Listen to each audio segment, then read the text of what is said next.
Hi price allot கர்த்தர் நாமத்துக்கு மகிமை உண்டாவதாக. இன்றைய வேத வசனம் 1 தெசலோனிக்கேயர் 5:18 வசனம் நமக்கு எப்படியாக சொல்லப்படுகிறது. எல்லாவற்றிலும் சோத்திரம் செய்யுங்கள், அப்படி செய்வது கிறிஸ்து இயேசுக்குள் உங்களை குறித்து தேவனுடைய சித்தமாக இருக்கிறது. அப்போஸ்தலனாகிய பவுல் அங்கே இருக்க கொலோசியர் ஜனங்களுக்கு சொல்கிறாரு, நீங்கள் எல்லாவற்றிலும் குறித்து தேவனை சோத்தரிங்க, அப்படி செய்வது தேவனுடைய சித்தமாக இருக்கிறது. நீங்கள் கர்த்தரை சோத்தரிக்கும் போது நீங்கள் ஒரு நாள் வெக்கப்பட்டு போக மாட்டீங்க. நீங்கள் கர்த்தரை சோத்தரிக்கும் போது உங்கள் வாழ்க்கையில் சகல நன்மைகளை நீங்கள் பெற்றுக்கொள்வீங்க. நீங்கள் கர்த்தரை சோத்தரிக்கும் போது கர்த்தருடைய கர்த்தரை நீங்கள் மகிமைப்படுத்துறீங்க. அப்படியாப்பட்ட தேவன் நீங்கள் ஒரு நாளாக மறக்காமல் எப்பொழுதும் சோத்திரம் செய்யுங்க, உங்கள் வாழ்க்கையில் சகல நன்மைகளும் வரும்னு சொல்லி பவுல் அங்கே இருக்கிற கொலோசியர் ஜனங்களுக்கு சொல்கிறார். ஏன்னா பவுல் வாழ்க்கையில் சகல நன்மைகளை அவர் பெற்றுக்கொண்டார், சகல பரிபூர்ண ஆசீர்வாதத்தை பெற்றுக்கொண்டார், ஆவிக்குரிய ஆசீர்வாதத்தை பெற்றுக்கொண்டார், உலகத்துக்குரிய ஆசீர்வாதத்தை பெற்றுக்கொண்டார். ஏன்னா பவுல் பார்த்தீங்கன்னா எந்த இடத்துல கர்த்தரை விட்டு கொடுக்க மாட்டார், எந்த இடத்துல கர்த்தர் நாமத்தை பிரஸ்தாபப்படுத்துவார். அவர் என்ன நடந்தாலும் சரி, அதாவது துன்பம் வந்தாலும் சரி கர்த்தருக்கு சோத்திரம், மகிழ்ச்சி வந்தாலும் கர்த்தருக்கு சோத்திரம், என் வாழ்க்கை இது கிடைச்சாலும் சோத்திரம், அது கிடைக்கலாம் சோத்திரம் சொல்லி பவுல் பயங்கர வைரக்கியமாக இருந்தார். பவுல் போராடலாம் பார்த்தீங்கன்னா பயங்கர வல்லமையாக பயன்படுது. ஏன்னா பவுல் எந்த இடத்துல சரி கர்த்தருடைய நாமத்தை அவர் பிரஸ்தாபப்படுத்தினே இருக்கார். அதை மட்டும் இல்லை, சில இடத்துல பவுல் போய் அவர் சாப்பாடோட கர்த்தர் நன்றி சொல்கிறார். ஆண்டவர் இந்த உணவு நீங்கள் எனக்கு கொடுத்தீங்க, உமக்கு நன்றி சோத்திரம் சொல்லி அவர் கர்த்தர் கொடுத்த அந்த உணவுக்காக அவர் சோத்திரம் போனார். ஏன்னா தேவன் மேலே அவ்வளோ அன்பாக இருந்தார். எல்லா இடத்துல சரி பவுல் பிரசங்கிக்கிறார், போய் சில இடத்துல பார்த்தீங்கன்னா அந்த கர்த்தருடைய வார்த்தையை பிரசங்கிக்கூட போய் பவுலுக்கு ரொம்ப சில மனுஷர் ஏம்புறாங்க, சில பேர் தடை செய்கிறாங்க, சில பேர் பவுல் அடிக்கிறாங்க, சில பேர் ஜெயிலில் தூக்கி போகிறாங்க.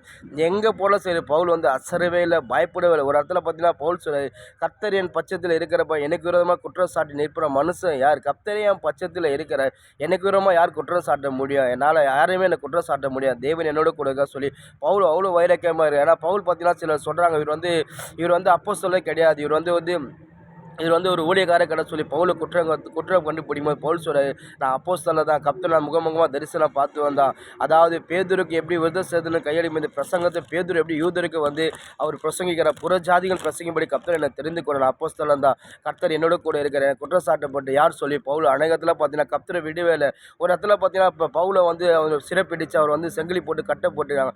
அந்த இடத்துல சில இடத்துல சில மனசில் ஒரு பிரசங்கிறார், அவர் கட்டப்பட்ட சூழ்நிலை சங்கிலி போட்டு கட்டிடுறாங்க, அவர் சிறைக்கு போட்டுறாங்க. அப்போ கூட கர்த்தர் அந்த இடத்துல பிரசங்கிக்கிற கர்த்தருடைய வார்த்தை பிரசங்கிக்கிற எந்த இடத்துல பவுல் கர்த்தரை விட்டே கொடுக்கல, எல்லா இடத்துல கர்த்தரை அவர் சோத்திரம் செஞ்சார்.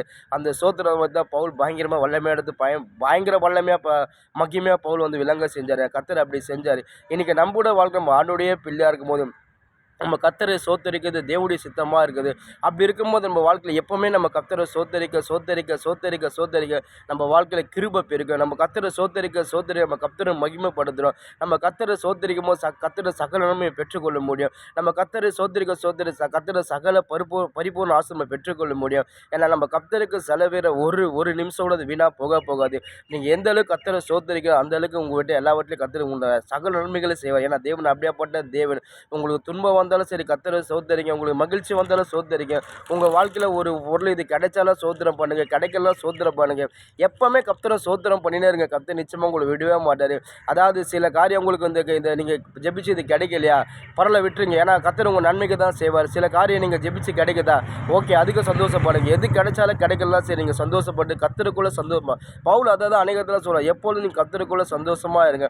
மறுபடியும் சொல்லுவார், கர்த்தருக்குள்ளே சந்தோஷமாக இருப்பதே உங்களுக்கு பேலன், கர்த்தரிடத்திலே மன மகிழ்ச்சியாக இருப்பது உங்களுக்கு பேலன். சங்கீத தாவீது சொல்றாரு, கர்த்தரிடத்தில் மன மகிழ்ச்சியாக இருங்க, அவர் உங்கள் இருதயத்தின் வேண்டுதலை உங்களுக்கு அருளை செய்வார். கர்த்தரிடத்தில் நீங்கள் எந்த அளவுக்கு நீங்கள் மன மகிழ்ச்சியாக இருக்கிறீங்க, கர்த்தருக்கு நீங்கள் எந்த அளவுக்கு நீங்கள் சோத்திரம் செய்கிறீங்க, கர்த்தர் உங்களை ஒருபோது கைவிடவே மாட்டாருங்க.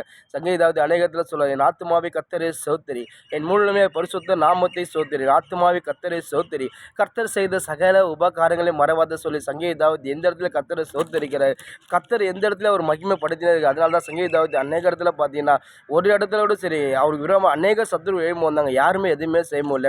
சங்கீத தாவீது அவருக்கு ரொம்ப சத்துரு மேலே ஜெயம் பெற்றார். அது மாதிரிலாம் சங்கீத தாவீது ஒரு ஐஸ்வரனாக வாழ்ந்தார், கர்த்தர் சகல நன்மைகளை பெற்றுக்கொண்டார். வேதத்தில் அநேக பார்த்தீங்கன்னா கர்த்தரை அவருடைய நாமத்தை பிரஸ்தாபப்படுத்தினாங்க, அவர் நாமத்து மகிமைக்காக வாழ்ந்தாங்க, எப்பொழுதும் கர்த்தரை சோத்திரம் செஞ்சு வந்தாங்க. அந்த சோத்திரம் அந்த துதி தான் பார்த்தீங்கன்னா அவங்களுக்கு பயங்கரமாக அவங்களுக்கு எல்லாவற்றையும் தேவனுக்கு கொடுத்தாரு.